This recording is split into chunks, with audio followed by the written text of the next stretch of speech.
Hey guys, Joe Kulas here once again for K Tactical. This is a very awesome episode, I would like to think. It is on quite possibly one of my favorite products of the year, which is the K-Var AK-47 Quick Detach Scope Mount. Now, this is going to be a little bit on the quicker side, but this year, as many of you noticed, I have did the cool, my opinion, what is quite possibly one of the coolest AK-47s ever. And I did the contest, all that stuff. Fortunately, there was a part or two I wasn't able to get for it, but it still turned out pretty darn cool.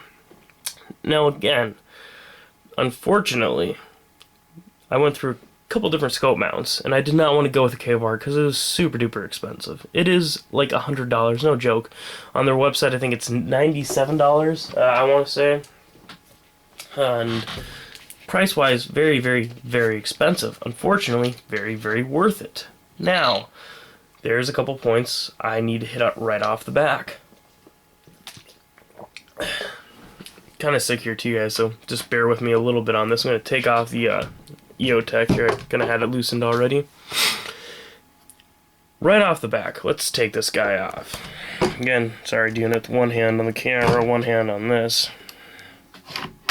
Slides off easy enough.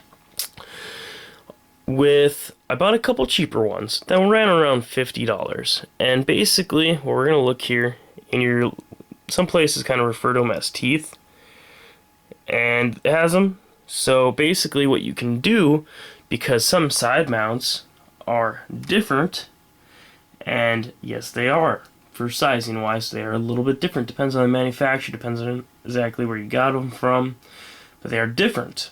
Now with that, it is made so you can basically push up, turn it at a certain, with pliers, whatever works best for you. So you can adjust it so when you throw the lever, it goes from being, again, loose on there to being tight. I'm not going to tighten all the way because I'm going to take it off in a second. So you have that option for one, which that is again the quick detach. Now, the main reason I mention this is I torture test this thing pretty darn decently, and the main reason I did that is because when you close it here, let's gonna match this up pretty fine.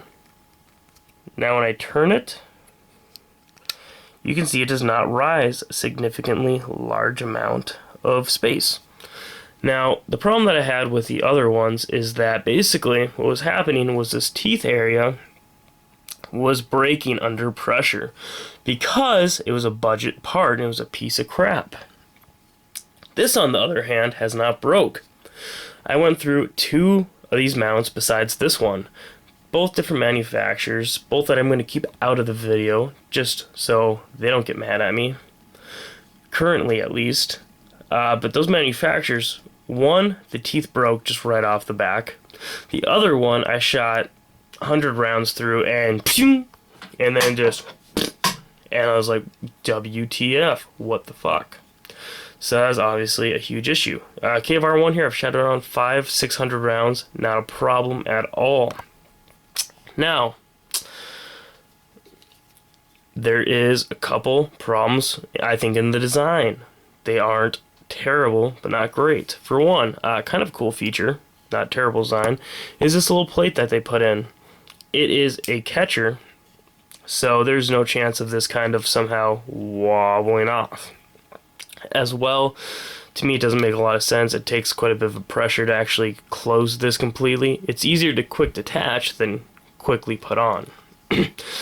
Now, the only real disadvantage about this is, for one, I think that this top thing here, I think there's a little bit too much play with it, honestly. I don't really feel if it's going to break, but I do feel the top part itself is made a little bit cheaply, but obviously it has stand up well, just as the same as the bottom. There's been not a problem with it. I would choose for that to be a little bit thicker, maybe a little bit bulkier, just as the mount itself is.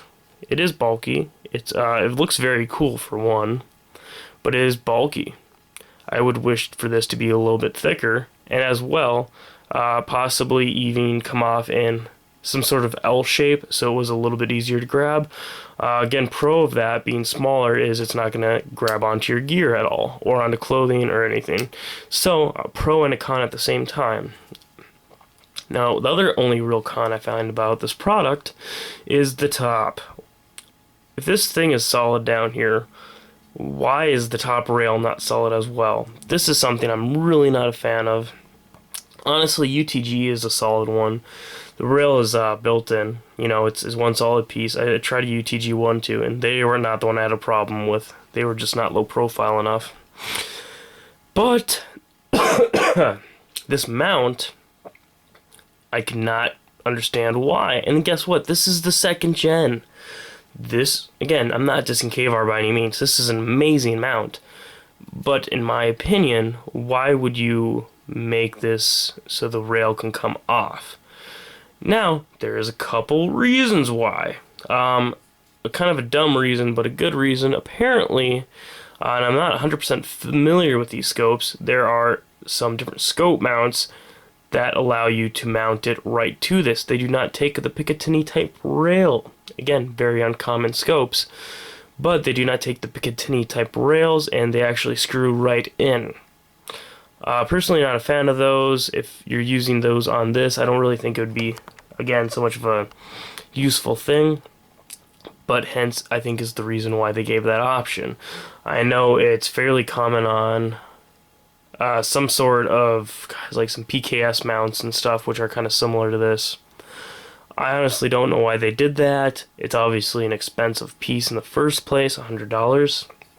I really would have preferred one single large piece, but unfortunately, they did not decide to do that. Hopefully they make a 3rd gen sometime, and unfortunately I won't be picking that up, but it would just kind of be cool to have that. So, oh, and yeah, one last thing too. That's what I was going to mention, sorry guys. You can't even slide it on with this closed. So, kind of, again, cool thing. Anyways, I think that really sums it up on the K-Var scope mount. Really don't think there's anything else to mention. Oh, actually, there's one thing. As you guys will obviously notice, you cannot use the iron sights. Maybe I can back picture more. You cannot use the iron sights with this. That is, some people would call it a disadvantage, and some people would not. Again, you're going for more or less the lowest profile that you can go. There is a dust cover mount that is a little bit more profile than this. I do not like that for a mounting option though.